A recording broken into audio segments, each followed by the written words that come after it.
Bonjour et bienvenue dans notre émission, notre journal hebdomadaire Fougères Radio 35. Aujourd'hui, nous allons parler des souvenirs de descendants d'anciens soldats français lors de la Première Guerre mondiale.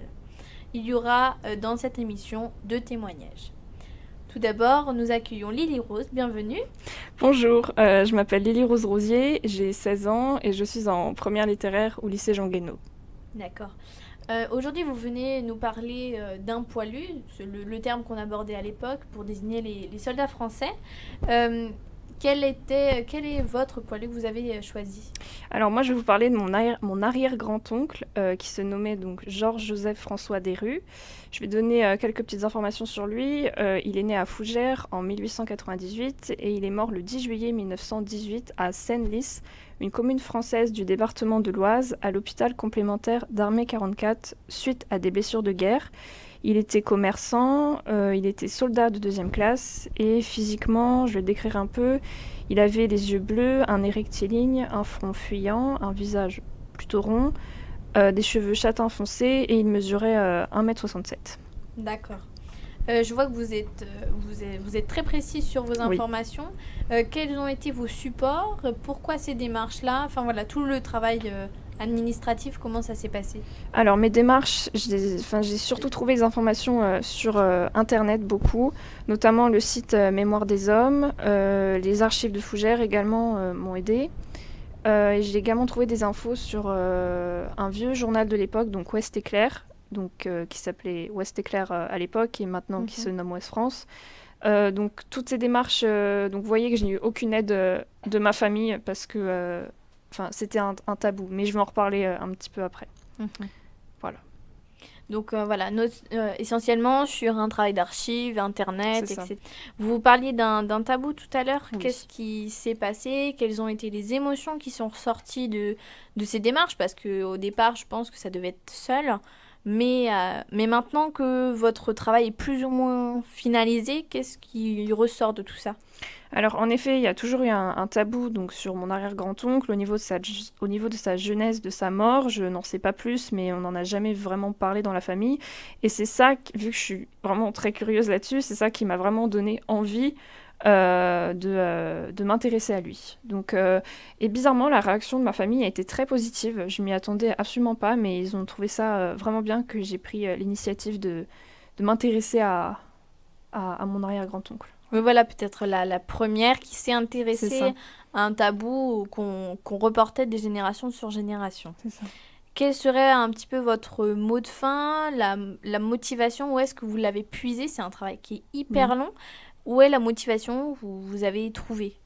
Alors moi, la Première Guerre mondiale, ça m'a toujours intriguée, toujours intéressée. Donc je trouve qu'il y avait un lien entre mon arrière-grand-oncle, la guerre et le fait que je me suis toujours intéressée à la Première Guerre mondiale. Donc vraiment, ça m'a encore plus donné envie de découvrir ce qui s'était passé. Une passion en fait. Exactement. D'accord. Voilà. Merci beaucoup Lily. De rien. Donc maintenant, nous allons passer au deuxième témoignage, celui de Lisa. Bonjour. Bonjour. Donc je m'appelle Lisa Lambert-Rode. Je suis aussi en première littéraire au lycée Jean Guénot à Fougères. D'accord. Donc je vais introduire un petit peu le poilu dont vous allez nous parler. Il s'appelait Louis-Alphonse Gilles Despreaux. Il est né en 1882 à Fougères et mort le 6 mars 1918, donc à 36 ans, au nord-ouest de l'Allemagne, plus précisément à Cologne. Il est mort en captivité à cause d'une maladie. C'est ça. Donc moi, c'est mon arrière-arrière-grand-père et j'ai pu obtenir quelques informations sur lui avec mes recherches. Donc, premièrement, il est entré dans la guerre avec la mobilisation générale du 2 août 1914. C'était un soldat de 2e classe du 130e régiment d'infanterie. Il était de la classe de 1902. J'ai aussi pu obtenir ses numéros de matricule au corps 14 844 et au recrutement 976. Il travaillait au service auxiliaire cardiopathie dans l'armée active. Et il a été fait prisonnier tôt, le 24 septembre 1914, à Réton-Villers, dans la Somme, même s'il est mort en 1918, donc à la fin de la guerre. D'accord. Je vois que vous avez amené un album. Je voudrais savoir quelle est la signification de cet album, qu'est-ce qu'il exprime et qu'est-ce qu'il veut dire pour vous ?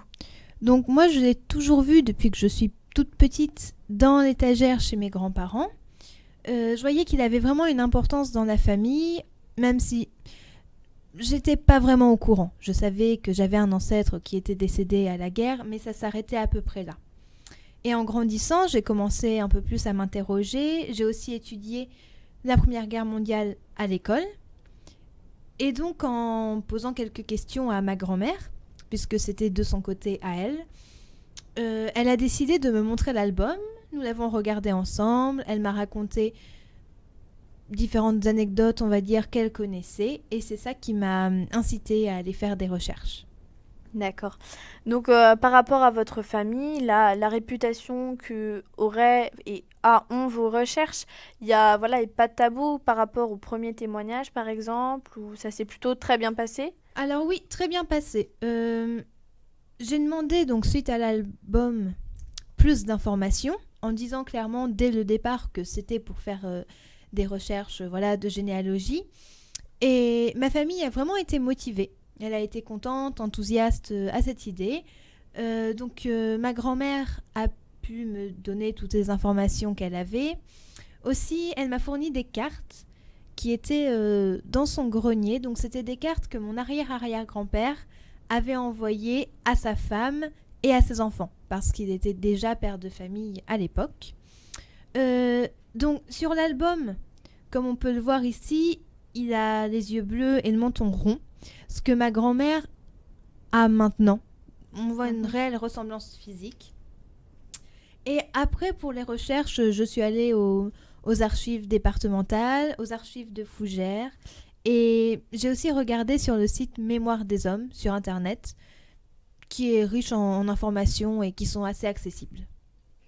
Vous parliez donc, vous dites que c'est votre arrière-grand-père.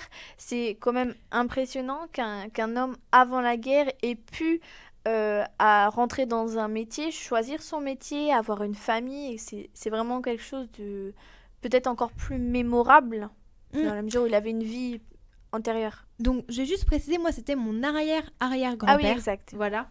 Et oui, il est rentré dans la guerre à 36 ans. Donc, beaucoup de soldats étaient plus jeunes. Lui, il avait pu avoir une vie établie de famille, un métier, tout ça. Et je pense que c'est aussi ce qui pouvait rendre sa mort vraiment tragique. Donc, pas de par sa jeunesse, mais de par le fait qu'il avait une femme et des enfants qui l'attendaient et qui l'ont jamais revu. Donc moi, c'était mon arrière-grand-père qui était son fils et qui était très jeune quand il l'a perdu, qui était très jeune à l'époque. Donc c'est quelque chose de marquant. Et pour la famille, après, pour sa femme, devoir gérer l'éducation d'enfants, à l'époque, en étant une mère seule, c'était quelque chose d'assez compliqué. Merci beaucoup, Lisa. Nous allons en finir sur notre numéro pour la commémoration. Nous nous retrouvons la semaine prochaine, le 16 décembre 2018, sur la même chaîne pour un prochain numéro sur les marchés de Noël et les traditions. Merci. Merci.